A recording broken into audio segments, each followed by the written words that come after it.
Amém, Jesus. Glória a Deus. Vamos abrir a palavra do Senhor no livro de Marcos. Glórias a Deus. Ai, Jesus.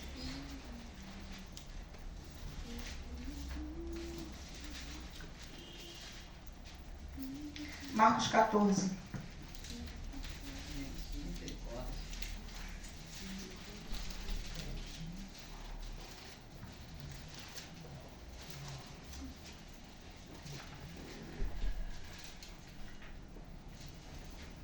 Amém. Amém. Misericórdia. Mas pode ir. Marcos capítulo 14, né? Amém? Amém. Dali a 2 dias era a Páscoa e a festa dos pães asmos. E os principais sacerdotes e escribas procuravam como o prenderiam, a traição e o matariam. Pois diziam: não durante a festa, mas para que não haja tumulto entre os povos. Amém? A igreja pode se sentar. Senhor, meu Deus e meu Pai, eis-me aqui, Senhor, para ser instrumento, Senhor, da tua voz, da tua palavra, Senhor. Fale ao teu povo, Senhor, que não seja eu, que seja a tua palavra, Senhor, em nome de Jesus. Amém, Senhor. Havia um plano de tirar a vida do Senhor Jesus. Quando houve esse diálogo aqui, que os escribas e sacerdotes falaram que não vamos matá-lo agora, vamos fazer isso no outro dia, porque daqui a 2 dias começará a festa, né, da Páscoa e a festa dos pães asmos. E aí eu comecei a procurar saber o que significava a Páscoa. A Páscoa, irmãos, significa... Deixa eu ver aqui.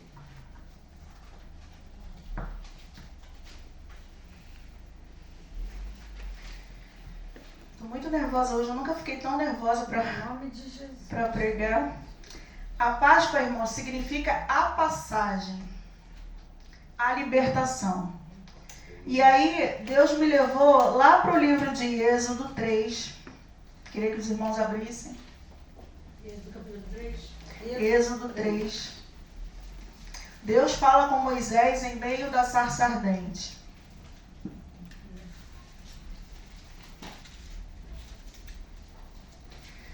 Apacentava Moisés o rebanho de Jetro, seu sogro, sacerdote de Midian. E levando o rebanho para o lado ocidental do deserto, chegou ao monte de Deus, a Horebe.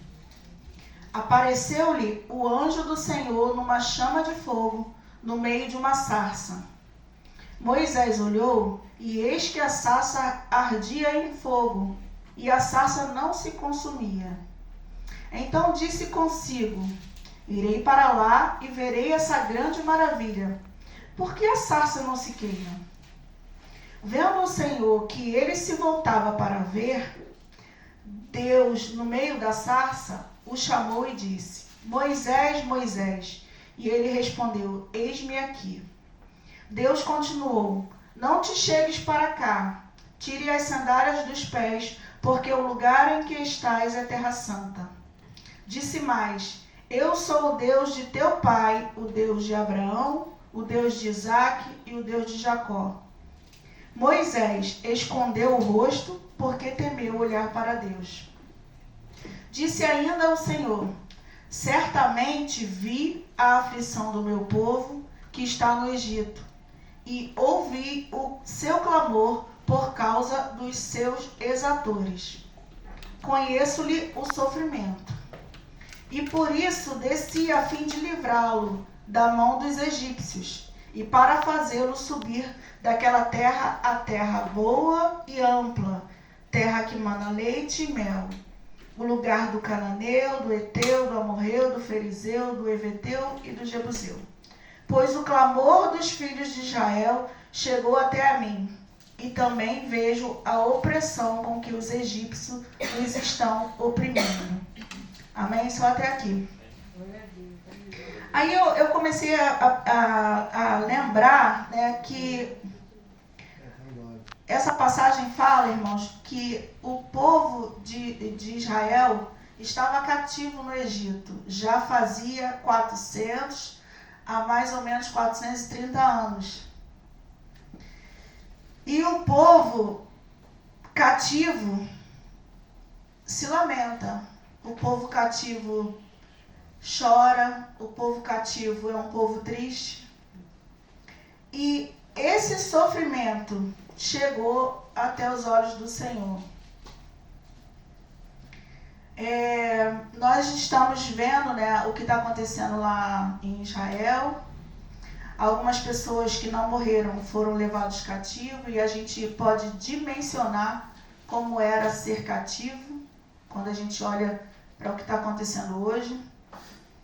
E todo esse sofrimento havia chegado aos olhos do Senhor. A passagem em Êxodo se desenrola com Deus, com a sarça, com Moisés, com Arão, com o povo de Israel, com Faraó, com as 10 pragas, com a morte de todos os primogênitos do Egito e com a instituição da Páscoa. E a libertação do povo de Israel, porque Deus fala que Israel era o primogênito de Deus.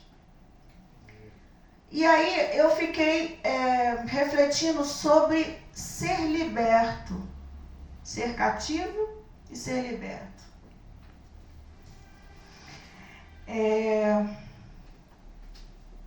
A Páscoa no Antigo Testamento... Não, irmão, isso aqui é depois, desculpa. Ser cativo e ser liberto.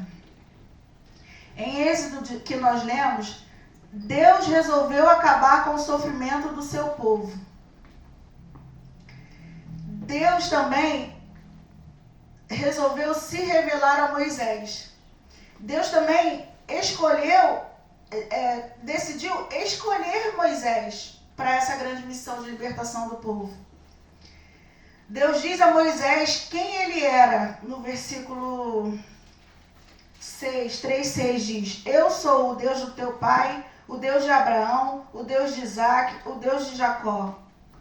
Deus se revelou a Moisés e Deus resolve dar um basta em 400 a 430 anos de escravidão, porque no versículo 7 fala que ele viu, ouviu e desceu para falar com Moisés através da sarça.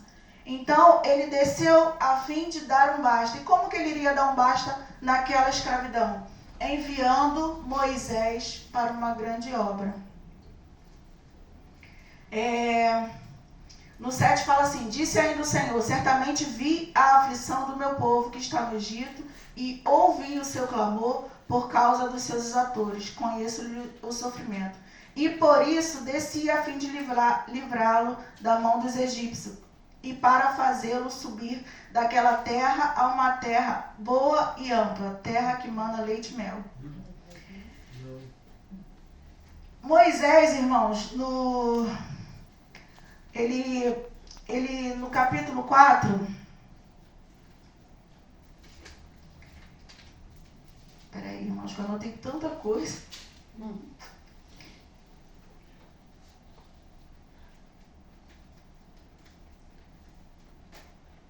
Moisés, ele está lá apacentando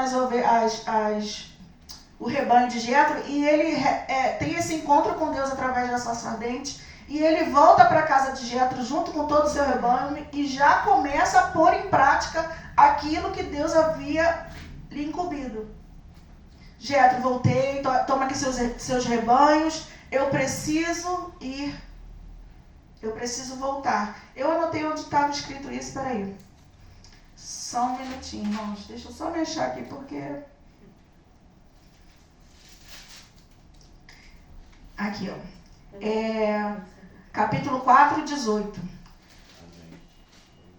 Saindo Moisés, voltou para Jetro, seu sogro, e lhe disse: Deixe-me ir voltar aos meus irmãos que estão no Egito, para ver se ainda vivem. Disse-lhe Jetro: Vai-te em paz. Disse também o Senhor a Moisés, em Midian: vai, torna para o Egito, porque são mortos todos os que te procuram tirar-te a vida. Tomou, pois, Moisés a sua mulher e seus filhos, e montaram no jumento e voltaram à terra do Egito. Moisés levava na mão o bordão de Deus. Irmãos, Moisés tinha acabado de ter um encontro com o Senhor. Moisés tinha acabado de ficar ciente do que Deus havia planejado para aquele povo do Egito através da vida dele. E imediatamente ele volta e já começa a se deixar ser usado por Deus, assumindo a posição, a ação. Porque às vezes a gente sabe o que Deus quer fazer através da nossa vida, mas a gente não se coloca à disposição agindo, dando sequência a um plano que Deus traçou para as nossas vidas, que Deus traçou para a humanidade, que Deus traçou para os nossos conhecidos, para os nossos familiares. E aí, Moisés volta. Mas antes de voltar, irmãos, ele começa com algumas... ele tenta dar algumas desculpas. Né? Ele fala para Deus escolher outra pessoa porque ele não sabe falar, que ele não sabe... que ele não se sente capaz. E aí Deus fala...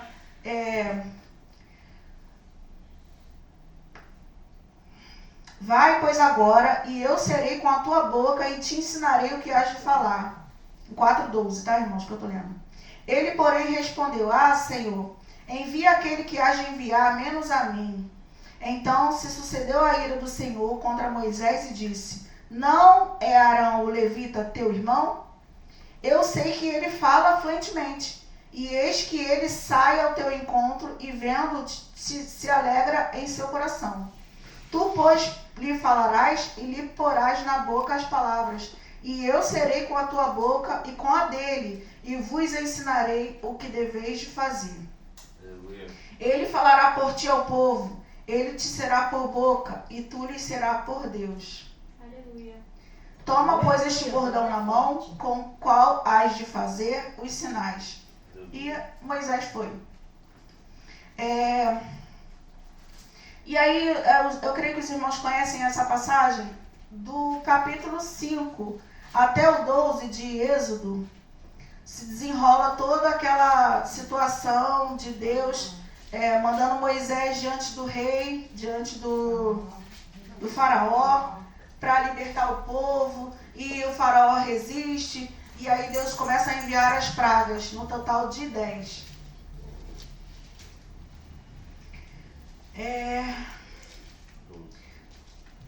Deus enviou Moisés e as 10 pragas, para que assim pudessem dar liberdade ao seu povo. Vimos um Deus que detesta ouvir a aflição do seu povo. Vimos um Deus que ama a liberdade. Por esses motivos, Deus traçou um plano de salvação para o seu povo no Antigo Testamento.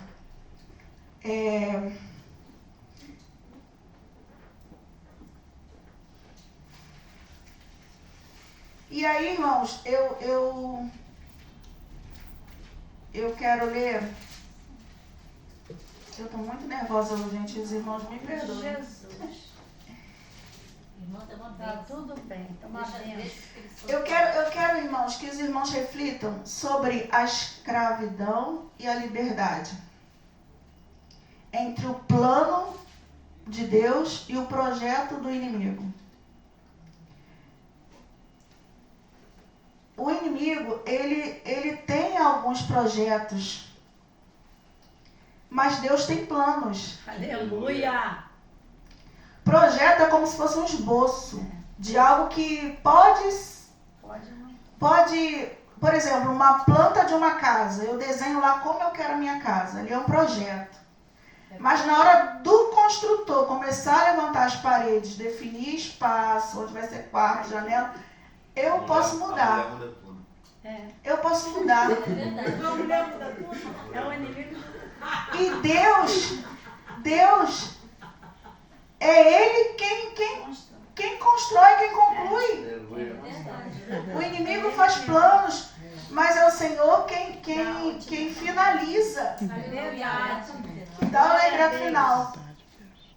Aqui em Marcos, eu comecei em Marcos 14, ali fala claramente que havia uma reunião armada para matar o Senhor Jesus.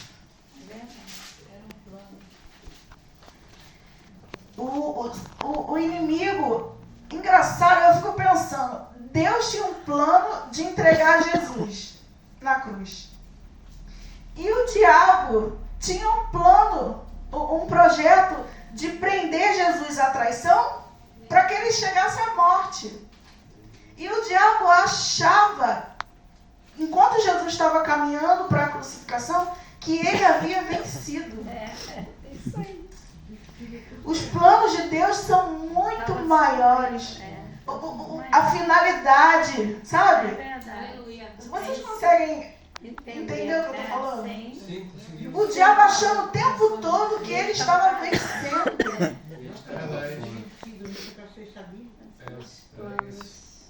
E Deus olhando lá na frente, eu vou sim entregar o meu filho, ele vai sim morrer, ele vai sofrer, ele vai ser humilhado, mas ele vai pagar o preço e libertar o povo que é escravo do pecado. E ele vai ressuscitar no terceiro dia.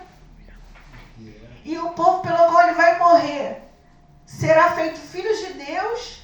Olha como é grande os planos de Deus. E o inimigo traça projetos, irmãos. O inimigo só traça projetos. Deus executa os planos. É porque nós somos limitados, né? A gente não tem a dimensão, nunca vamos ter a dimensão que Deus tem a condição de fazer. É muito além, a nossa mente não alcança. E às vezes com nossos olhos a gente enxerga somente aqui, ó. Mas Deus está vendo lá na calçada, muito além. E por que a gente se preocupa tanto? E por que a gente fica nesse lugar de escravo? Na posição de presos? Por quê? O plano da salvação. A Páscoa no Antigo Testamento versus a última Páscoa no Novo Testamento. No Antigo, o povo estava no Egito, era escravo. O plano de Deus começou a ser executado através do libertador Moisés. Antes que esse plano, antes que o primogênito de Faraó morresse, eles já estavam fazendo a sua última ceia. E aí, Deus dá instruções de que eles sacrifiquem, peguem o sangue e passem nas portas, porque a morte iria visitar aquele lugar e que a morte não iria entrar na casa deles. E assim eles fazem a última ceia. Aí Deus fala, olha, vocês comam, mas já comam com a sandália nos pés, com o cajado na mão, porque vocês acabou de comer e vocês vão ter a liberdade. Por quê? Porque Deus iria ferir, que seria a última praga, os primogênitos. E o primogênito do faraó seria morto. E isso seria, né, a última praga e o limite, né, que o faraó poderia, né, aguentar. E Deus sabia disso. E aí o povo comeu, já preparado para ser liberto. E aí eu queria que vocês fizessem uma reflexão sobre os discípulos e o povo, né?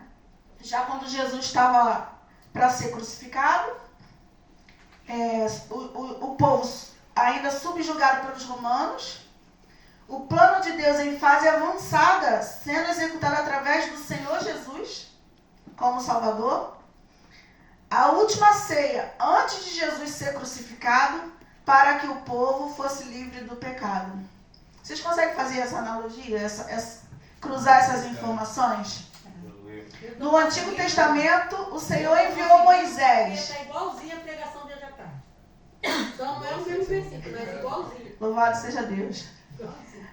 E aí, o Senhor planejou algo no Antigo Testamento, usando a vida de Moisés para trazer liberdade.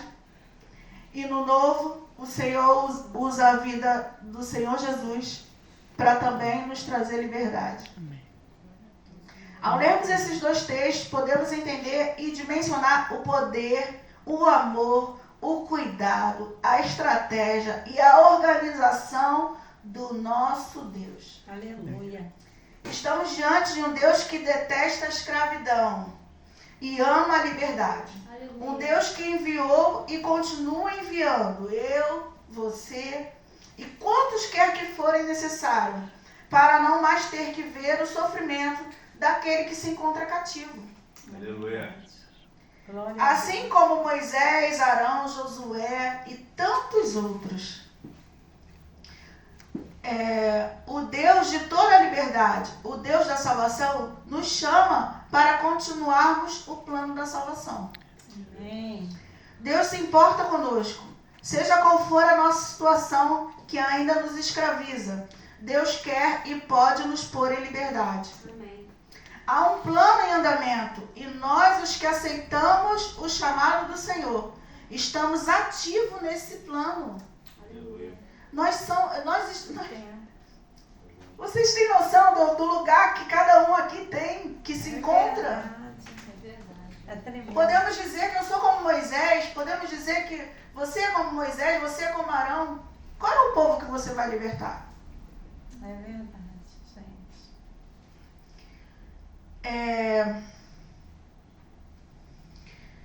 Há cativos que terá liberdade através do plano de Deus em nós.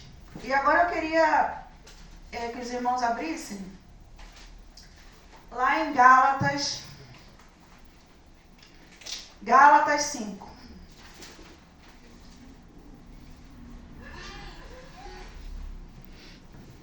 Cinco o quê?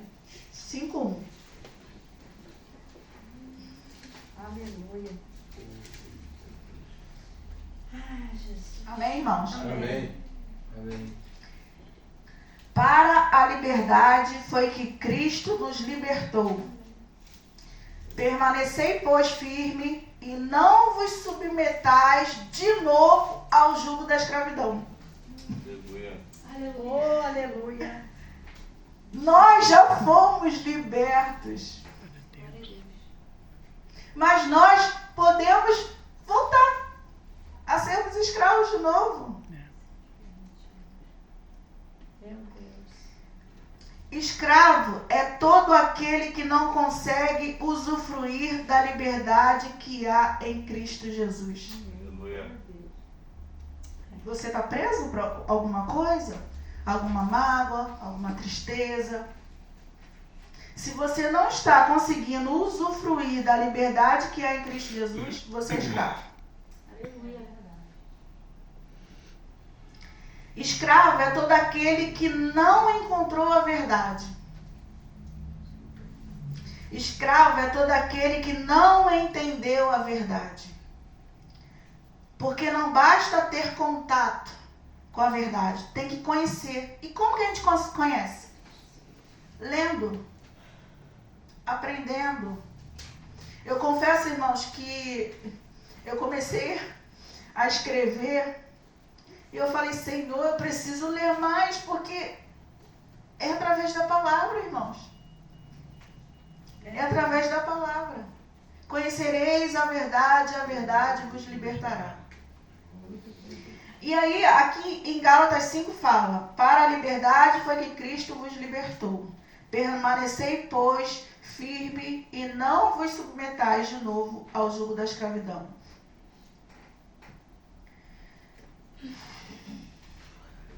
Aleluia.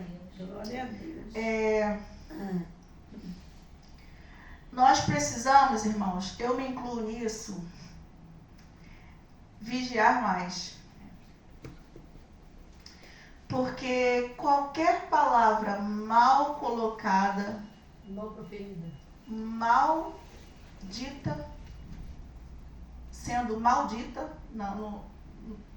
na realidade, ela pode colocar o nosso irmão que está livre na escravidão.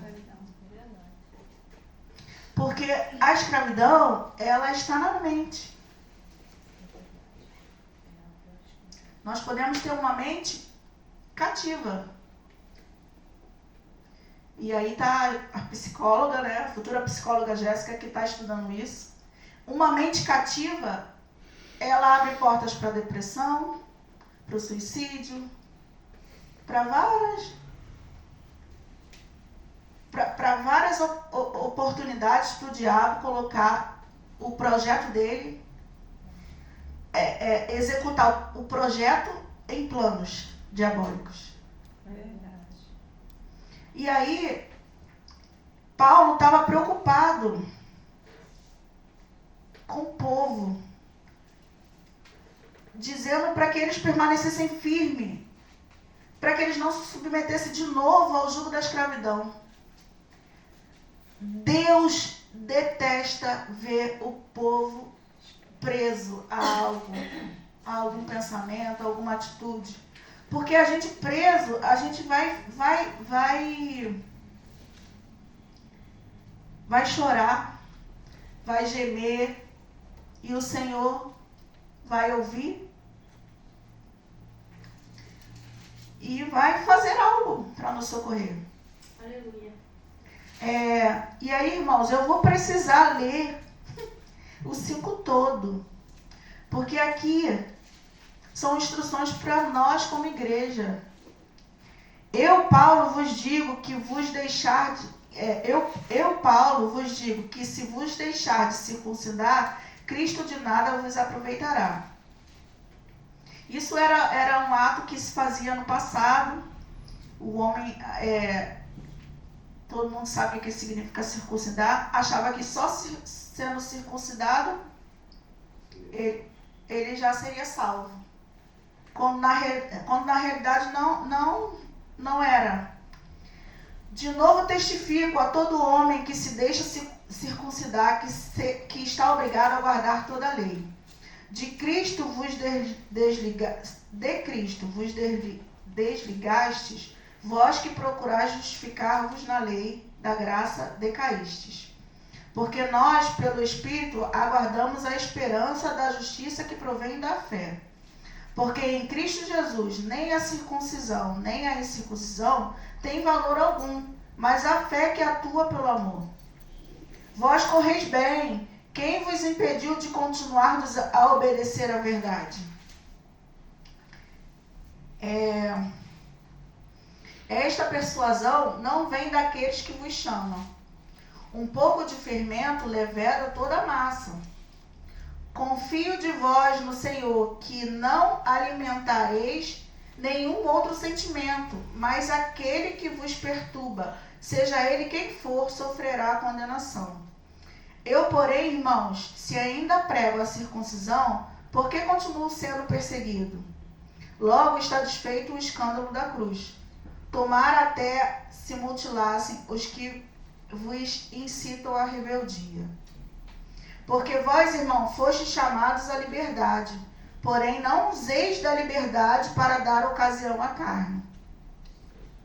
Sede antes servos um dos outros pelo amor, porque toda a lei se cumpre em um só preceito, a saber, amarás o teu próximo como a ti mesmo. Se vós, porém, vos mordeis e devorais uns aos outros, vede que não sejais mutuamente destruídos. Digo, porém, andai no Espírito e jamais satisfareis a concupiscência da carne. Porque a carne milita contra o Espírito e o Espírito contra a carne, porque são opostos entre si, para que não façais o que porventura seja do vosso querer. Mas se sois guiado pelo Espírito, não estáis sob a lei. Ora, as obras da carne são conhecidas e são prostituição, impureza, lascívia, idolatria, feitiçaria, inimizades, porfias, ciúmes, iras, discórdias, dissensões, facções, invejas, bebedice, glutonarias e coisas semelhantes a esta, a respeito dos quais eu vos declaro, como já outrora vos preveni, que não herdarão o reino de Deus o que tais coisas praticam. Mas o fruto do Espírito é amor, alegria, paz, longanimidade, benignidade, bondade, fidelidade, mansidão, domínio próprio. Contra estas coisas não há lei. E os que são de Cristo Jesus crucificaram a carne com as suas paixões e concupiscências. Se vivemos no Espírito, andemos também no Espírito. Não nos deixemos possuir de vanglória, procurando uns aos outros, tendo invejas uns dos outros. Aleluia. Irmãos, traduzindo, não submeta o irmão à escravidão. Não se submeta a si mesmo à escravidão, porque Deus detesta a escravidão. Você vai chorar, você vai gemer, você vai orar. Foi para a liberdade que Cristo nos libertou. Permaneçamos. Amém. Permaneçamos, pois firme, e não vos submetais de novo ao jugo da escravidão. Tem uma outra tradução numa outra Bíblia que eu estava lendo, eu esqueci de trazer anotado, que fala que é como se a pessoa mesmo pegasse a corrente e ela mesma se prendesse nela. Já era livre, mas estava com a corrente e se prendeu a ela. Quando Paulo, preocupado, fala, não se submetais, é porque o livre pode voltar a ser escravo. E isso é uma coisa que Deus não quer para as nossas vidas. Essa palavra, eu acho que foi uma das mais difíceis que Deus me deu. Eu fui escrevendo e só o sangue do Cordeiro, né? Que Deus possa nos ajudar a nos mantermos em liberdade, livres. Aleluia. Livres. Amém.